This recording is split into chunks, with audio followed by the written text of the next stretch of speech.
It's the HBS show with lesson, the screen goddess. History behind success of your role model. Yeah, Oluwa lifted me higher. Oh, now they wanna eat with me. Now they wanna drink with me. Now they see me as something. But I can't forget yesterday when they saw me as nothing. No one knows tomorrow, brother. No one knows tomorrow, sister. No one knows tomorrow, mama. No one knows tomorrow, Baba. Yeah. Wow, it's HBS show with blessing. Today, our guest on the program is a man who has imparted so much in the lives of people. Who is this man? He is a hardworking man, a man who chose to be a servant to people. Who is this man? Join me as I make welcome to the program the Vice Chancellor of Dennis Osadabay University, Professor Ben E. Akboyomari Oghojafor, to the program. It's the HBS show with lesson, the screen goddess. History behind success of your role model. So you're looking very handsome. What's the secret? God. Are you still into this exercise daily? Or you are doing this diet? Well, naturally I diet. I eat once a day, so I don't have much to diet. But I try to exercise. Prior to my coming here, I used to 8 kilometers in the morning, Friday, and I have Saturday. Saturday when I don't do it, I have to go and swim 3 hours. And then I try to relax. So I came in here to do 100 sit-up. I've not even done 10 sit-up because the challenges that they work here is enormous, making it difficult for me to do so. How was your growing up like? I grew up like every other child. I was fortunate, giving birth to my parents. Came from a family of 15. Number 6 of the 15, and the third of the son. My mother's side, I'm number 4 and the only son. Wow. And my grandmother had only my mother, so I became the only son. My grandmother by extension. Wow. So, grew up like every other child in school. Early school, I happened to attend as primary school. After touching my ears, qualified to graduate, was opposite my father's compound. It was easy to go there and come. Yours is not true. So then, as a child, going to school, we were made to do regimental work every morning. You sit around the compound if you are going to school, make sure everywhere is clean, and that was the base of environmental sanitation under the western region to the northern region. Sweep and keep the compound clean. Because you sweep the compound, you sweep the inside the house to make it decent and invite it for people of crime. You go to school, you come back, you go and fish. And the day you don't go and fish, you go and farm. The day you don't farm, you go and look for money for your survival. How do you look for money? Go to the Yeah, market. because we used to learn handcrafts in primary school. Okay. So we're weaving baskets. And we're selling the basket to women in the market. Okay. And then patches for people to build their houses. And there you make about 20 and sell 1 penny or 3 penny or those things. So that's how we grew up. Wow. So when you enter secondary school, how was it like? Said Well, you people are 15 in number, so yeah, I was the first to go beyond that level because we tried to do model school. And my immediate sister had model school education. My first sister, first born of my parents, under the teachers education program of Catholic Church. She was the first lady who teach in my area. Before I went to secondary school, I had done some work. Common entrance, passed, too old to enter government college and federal government college. J. Jones said I was too old for his boys, and D.H. Awu said I was too old to enter his time. And I was fortunate to find somebody who would admit me into his own school. And the person who became deputy governor of Benue State, the deputy governor of Benue State retired. Chief Dimos Akware, person member. Principal, so he admitted me to the class 1, which I did 110. Because if I running third term, just say, come. I got to the school, say, my son, wait. Senior prefect has prepared, go and get him not to copy. My son, you will pass. So that has been the gunpowder that has fired my progress in life. Each time I remember, it was pass. So any job I have, I say, you pass. Wow. So why did you choose education in school, the university? I didn't choose to be a lecturer. I had privilege of even the people teaching education. So I was teaching my class in the primary school those days. And so I finished secondary school. I worked with the Federal Ministry of Education as clerical officer account. And then had my A-level at the Federal School of Science of Oghojafor. And I went to the University of Lagos. After my national service, a master's degree. Out of 15 of us, I was the first graduate, the first to have secondary school education. Wow. My sister had model school just as we were entering when it was rationalized. So I went to the University of Lagos, and the rest is history. On graduation, I did my master's. I had no idea that I would be a lecturer. So master's. The result that brought me out of lectureship. Two lecturers who made profound impact in making me a lecturer. 3 was Professor Oghojafor, chemical engineering, and Professor Oghojafor of electrical engineering, who saw in me I should leave my business pursuits and come to academics. See, practically they forced me to write a letter. Professor Yebunu had taught me, and that's how I became a lecturer. Wow.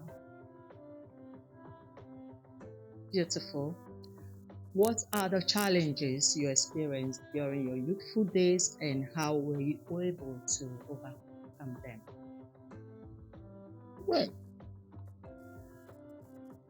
my inaugural lecture centered on how I survive in life. I drew from Darwin's theory of survival of the fittest. It's a biological book. Sperms are donated in millions, only one survived. And that one happened to be me. It happened to be Y chromosome instead of S chromosome. So, in primary school, we competed, became the prefect in primary school. So I started competing from there on. Since I survived the spermatozoa, I also survived in the primary school. And I went on after the work to the secondary school and tried my utmost best to be a good student. That time there was no electric iron, it was charcoal iron, and so since men have learned to choose without missing, iron naked the bed and now fly without touching, things fall apart by Chunachi. So since our principal, who was a disciplinary professor, Chief Demons Akbore, made sure that white on blue must be sparkling in assembly line. So we're using bottles, hot bottles, to iron our clothes. Wow. And then we came out clean all the time. In class 4, I was made light curator. Without knowing the meaning of light, curator. And I was light prefect because I was not in class, so I said, be light prefect. When I got there, finally, I continued as light prefect until the mantle of leadership fell on me to be senior prefect. So on me, a lot of challenges. Some class imposed, some is divine, planning for a better future. So, in the A level, I also was privileged to head on 5 where I resided. Some people there. Some are now governors, some are governors, some are ministers. At University of Lagos is God's doing. Then we're in school for a meal. 20 kobo and 25 kobo. We're paying them for a meal. And 3 square meal a day, that would give us 45 naira a month to eat. And the restaurant or cafeteria were well endowed in terms of nutrition. There's no day we eat meat and eat meal in the afternoon without taking fruits to make sure it digests. And we enjoy and relish the ice cream they give us. And on Sunday, the chicken size is like 3 persons to 1. So we choose after eating the chicken, take banana, take ice cream, take pineapple, oranges. Life was good. Because those who could not afford to buy or pay for the meal ticket, the dispenser for beverages, Bonvita, coffee, tea, were there. And there were containers of sugar all over the place. So if you can afford to take a meal, you can afford to take tea or sugar or coffee to read for the night, and the sugar and the tea, the coffee, they're all free. So that was life we lived. Table manner was important. You must place your fork on your left and your knife on the right. So it was good growing up as a university student. Okay. So during your service year or after your service there, did you get employed immediately? No, I finished my service year. My service year, I had to work at the bank. Union Bank, Station Road, Port Harcourt, where I happened to settle for some time and then come to Lagos. So from there, I just entered the university. Then continued with my business. Since I studied business administration, naturally I should buy and sell. So I was buying and selling. When I started Smith business, it was 200 naira per bag. A trailer load of 600 bag was 1,200. Not many could afford it then. And at that time, I still have some herds of goats that I left in my town that my mother was looking after in addition to me, because I just feel agriculture is the mainstay of any security in life, food or national security. So even those gold those days were sold for about 40 naira or 45 naira. For one. That makes a whole month's meal ticket. So if I sell 2 or 3, I've made a semester ticket already. I went to school when it was almighty June. Only one exam in a year. So from the month of May to June, we finish our exam, go on holiday. come back in September for September conference. For those who have courses to carry on. If you have in my time at the University of Lagos, you must score no less than 33 or 32 in 2 subjects, in 2 courses, qualify for September conference. But if you have one, 39, another one below that 32, you qualify for repeat. So you must get it right before you can get out. So God was gracious, and that's where I am today. Where did you serve? I served in Port Harcourt, I said, Okay. Union Bank. In case you're just joining us, it is HBS Show with Blessing, and our guest on this program is the Vice Chancellor of Dennis Osadabay University. Stay tuned. We'll be right back. It's the HBS show with lesson, the screen goddess. History behind success of your role model. Yeah, Oluwa lifted me higher. Oh, now they wanna eat with me. Now they wanna drink with me. Now they see me as something. But I can't forget yesterday when they saw me as nothing. No one knows tomorrow, brother. No one knows tomorrow, sister.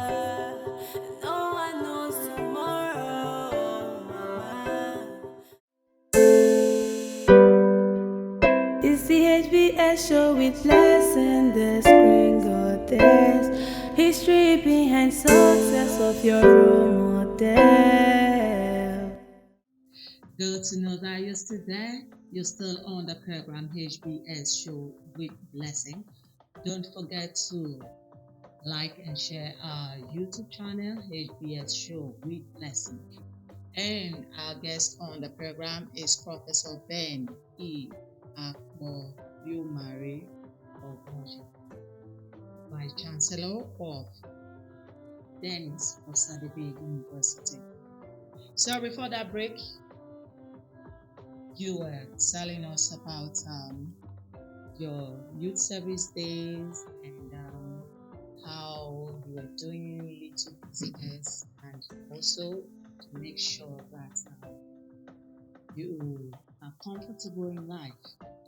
Tell us, what was that force that was driving you to tread on the right path?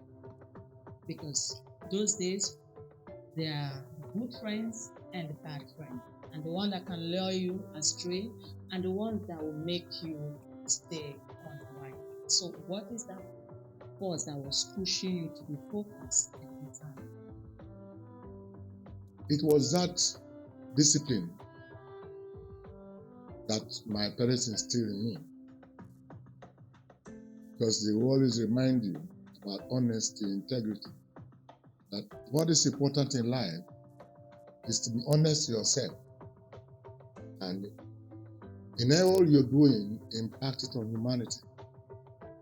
And so, with those little disciplinary measures they instilled and I imbibed, made it possible for me to look at life more of a communal ways of living.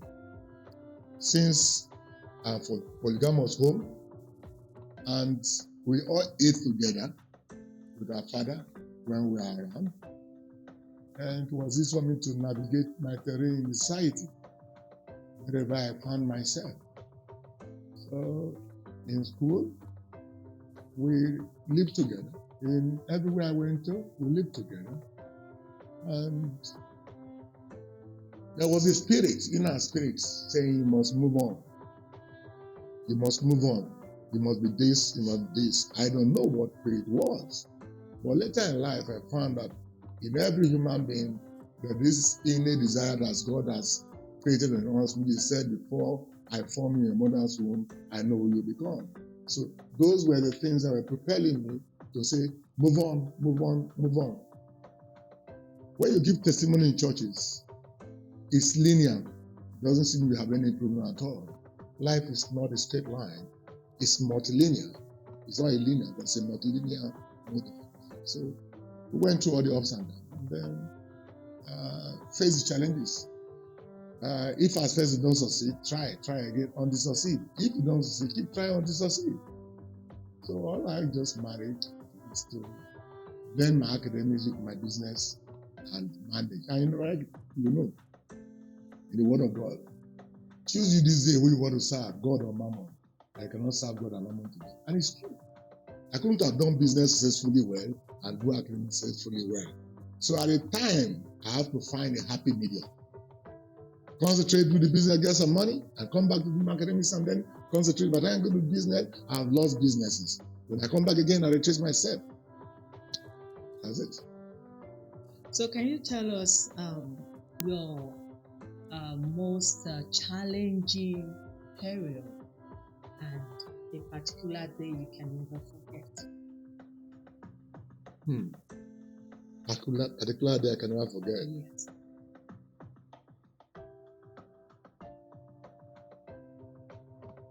I try to live like Apostle Paul. Things gone, I put them behind me, and I press on for a higher calling. But I recall when I was made a professor, in my university, the people are sent out for assessment. And they get the results internally, meaning within Nigeria and abroad. If you have 2 positive reports, if you don't succeed in getting 2 positive reports, then you fail. On the day of the interview, the dean or the professor that represented the faculty, who was an immediate past day, wrote 4 questions for me to answer, which was unorthodox. Interview was an interactive process, and he gave me the question paper. So I asked him, Prof, in which order should I attempt the question? He said in any order, because I wanted to know that as an examiner, say answer all questions or attempt all questions, meaning that you don't have to pass all questions, but you attempt. So in which order? Question 1 or question 2 is compulsory, which one is not compulsory? It's all are compulsory. So I finished. When the panelists finished with me, they said I should go. So I folded it in my pocket as an evidence of how somebody can make you fail. As I was at the entrance of the hall, he ran after me and put it in my pocket. The mistake I made, I didn't apply the robo sense in me. If I did, I would have put it in my pants. I would see how he would have gotten it. So I have it, and since that day, we're good friends, but that is where I never forget my life. I could have been denied professorship. That time I was actually a professor, so. Wow. You happen to be the first Vice Chancellor in this great university. Congratulations once again. Sir, tell us more about the vision of the school and how it can be and how it can impact the life of the student and the society. You said Vice Chancellor. I call myself the Chief Servant of the university. I didn't apply to become a Vice Chancellor or a Chief Servant of Osadabay University. I didn't talk to anybody. I didn't solicit. I always tell people that things happen in the celestial hemisphere and it manifests in the physical hemisphere. When I was attending Vice Chancellorship interview all the world, I never knew God had something else for me.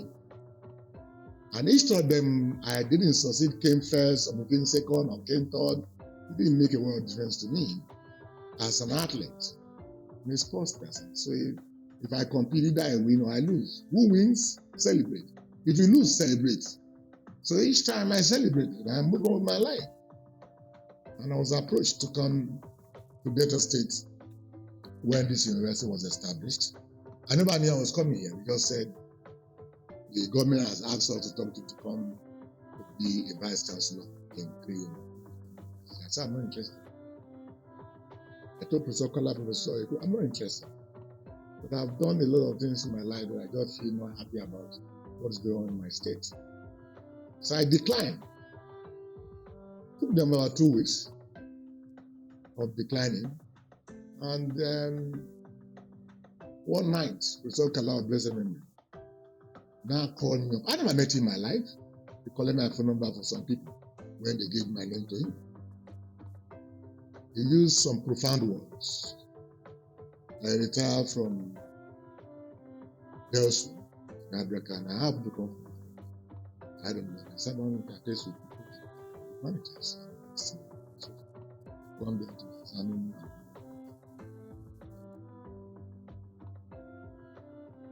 He said, "This is a call from the Cyber States." When they finished, gave me 3 days.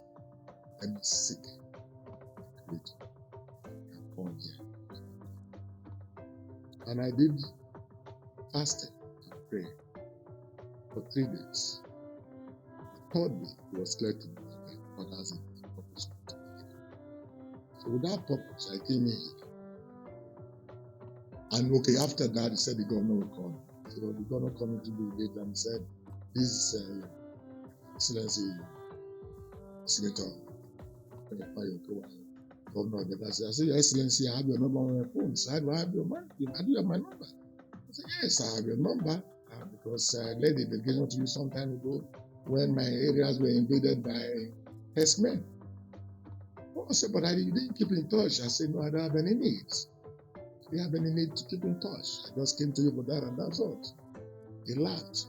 He said, "I learned to travel regularly abroad and bringing you to Delta, you will not be able to travel." I said, "Governor, I visit Delta State more than you as a senator." He said, "How?" I said, "I come to Delta State every weekend for a burial or for a wedding for something." So I am addressed with my home. So he said, "Okay." I said, "It is honorific that I inviting me to come and serve." What is it for me to serve? I don't want interference. If you ask me to come and establish universities, I will establish according to my own understanding immediately. So I came in. Within 2 weeks of my being here, I changed the vision that was given in the academic brief to read, to be a leading transformational university for the empowerment of all stakeholders, leveraging on technology. By the way, I take strategic management, strategic planning. Because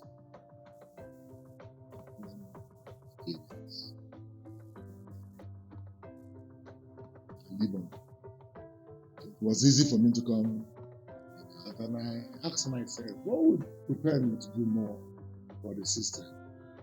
I said, I will provide a tradition of excellence as a mission statement in teaching, research, innovation, competent endeavor towards meeting societal goals. Yes.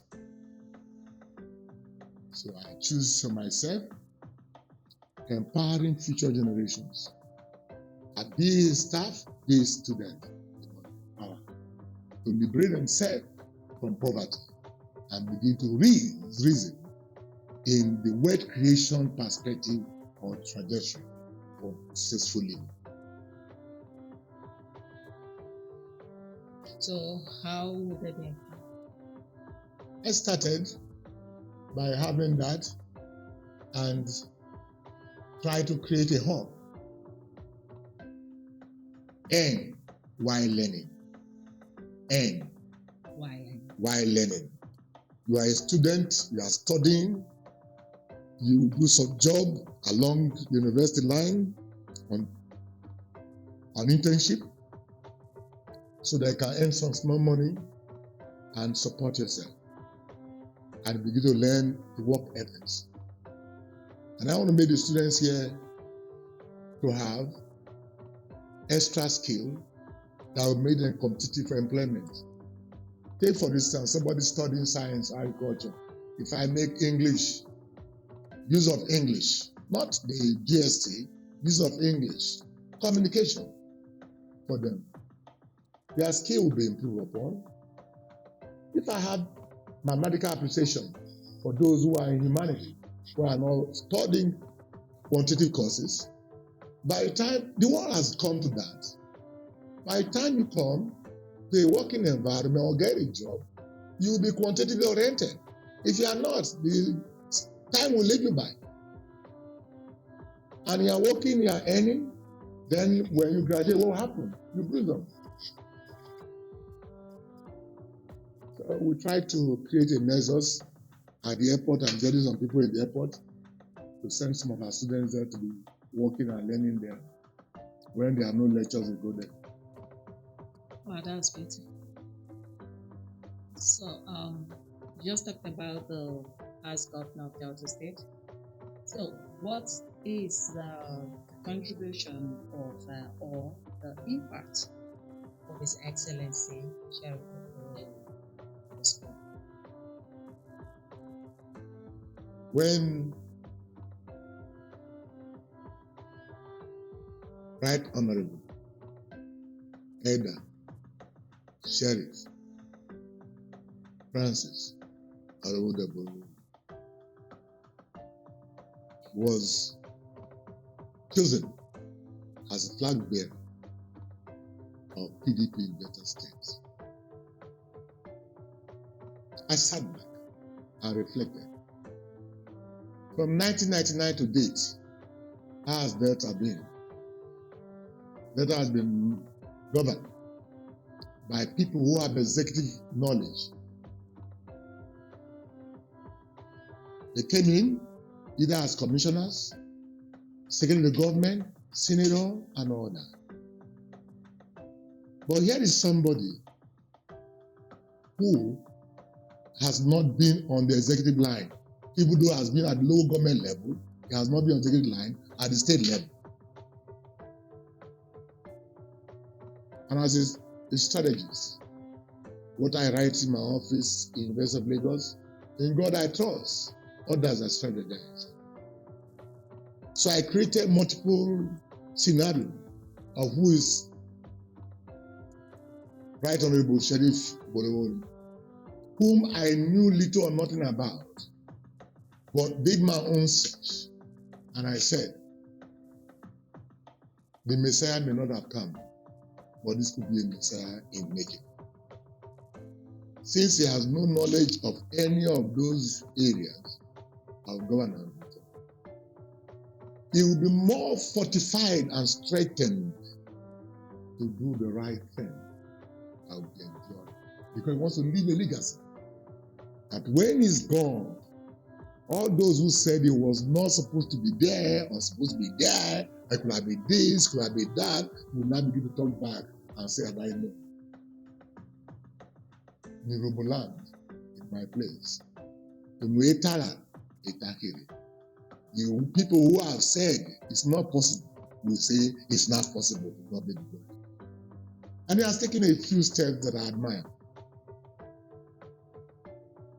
When growing up, we're always going to worry to relax and all that as even undergraduate students, secondary school, senior school students.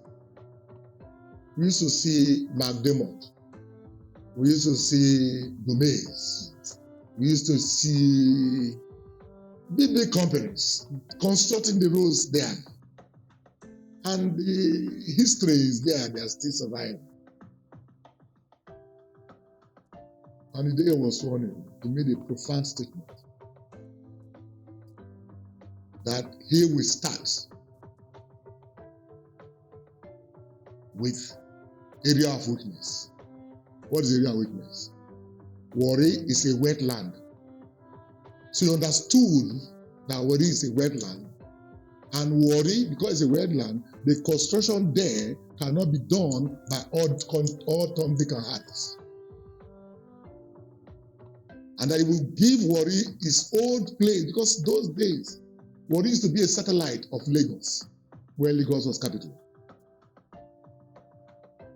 And I'm proud of him when he said, Julius Berger handled Warri construction. That was pedigree of construction in Nigeria, even though it's a small company in Germany. He made a good name for himself here. And people have social media have reported the contract has been given to the. So that's a right step to take. Second thing that I found out when he took over, he embargoed every financial issues to appraise himself. Even though he was the legislative, he wants to appraise himself of the executive nature of the area, the financial position of the state before he takes his decision. And as soon as I appointed this commissioner, swore them in, the rest is going to be history. And I can see them working assiduously to achieving his objective. So he has what called value-driven vision or vision for himself. Okay, just before we go, your advice to the youth, because this program is actually centered to encourage our youth to focus in the time. You know, today, most of our youth just want to make it big. So that drive is mostly pushing them to do the wrong things. So the advice to that.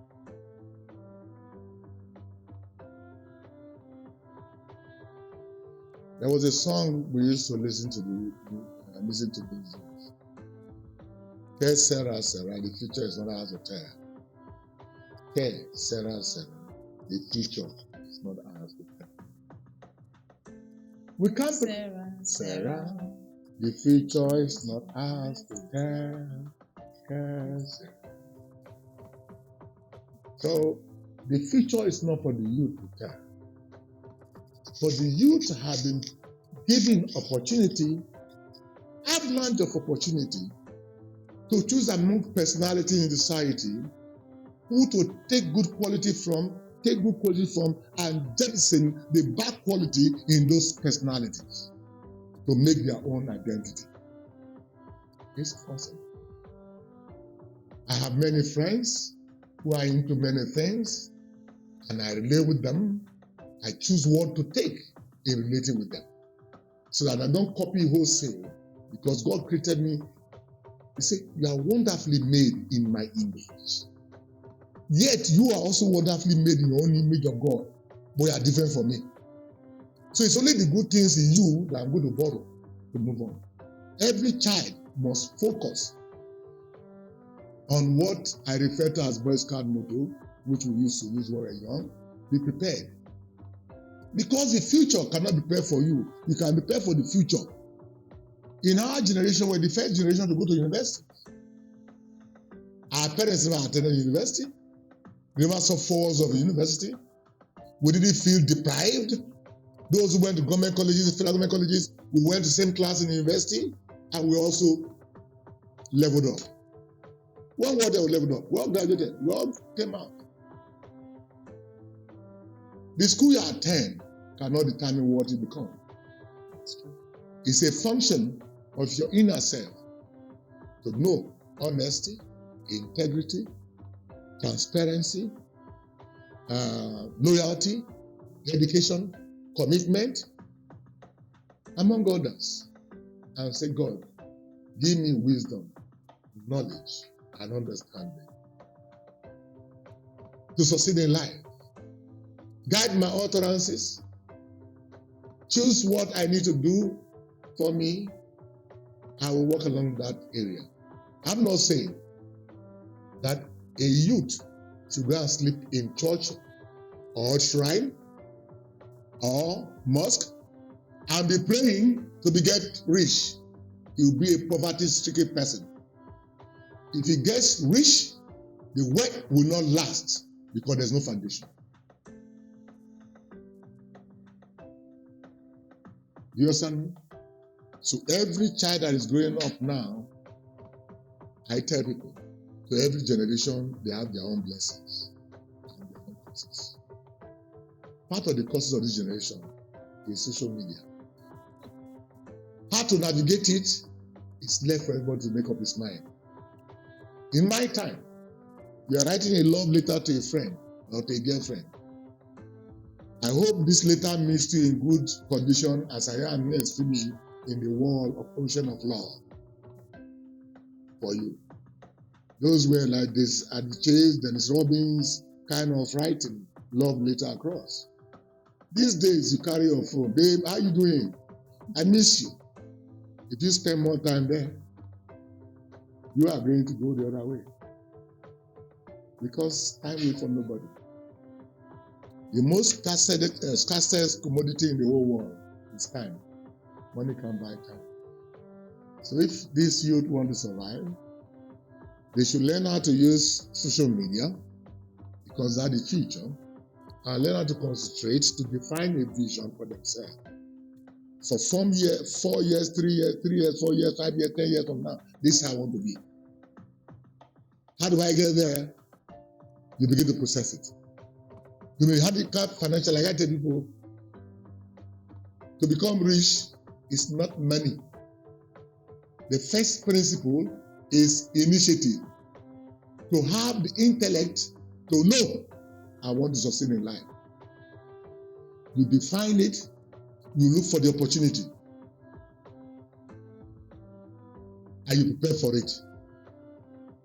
In other words, I define success as a function of preparation and opportunity, moderated by your initiative. So if I can put X as Y, X as Y, in simple regression, I say beta, X1, X2, X1, B2, plus X2, B2. X1 defined as preparation.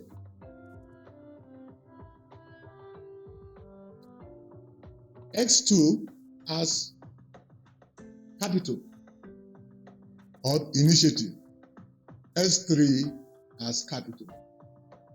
They will impact on your success of life. Don't forget, in life, you compete until you die. Every human being is into competition unto death. Even in death, like I said in my inaugural lecture, that even in death, you are still competing with maggots to decompose your body and leave your bones and your hair alone. Because that's all that is good left, all your spirit is gone. So you are contributing towards the manure of producing food for the generation behind you. And as you know, we are born unto people, we live unto people, we die unto people. When we are born, we're not there. They celebrated that the child is born. We're named. Then we start growing, to a point we start aging. First we start crawling and then using this makeup tricycle that used to learn how to walk. Then you start walking, they start feeding you, start doing that. When you're on your way down, we have attained the age, ripe old age, you begin to have a walking stick to move around. So you become 3 legs again, which you started with when you started. Then gradually, if your body cannot carry you much, you will have to use 2, making double 4 legs. And finally, the man. Wow. Thank you so much, Prof, for your time on this program. Know that you had a short time on this program, HBS Show with Blessing. Don't forget to like, share, and subscribe our YouTube channel, HBS Show with Blessing. And our guest has been the Vice Chancellor of Dennis Osadabay University, who prepared to become a chief servant. Then he Akboyomare Oghojafor. And I am Blessing. Do it again. It's the HBS show with Blessing, the screen goddess. History behind success of your role model.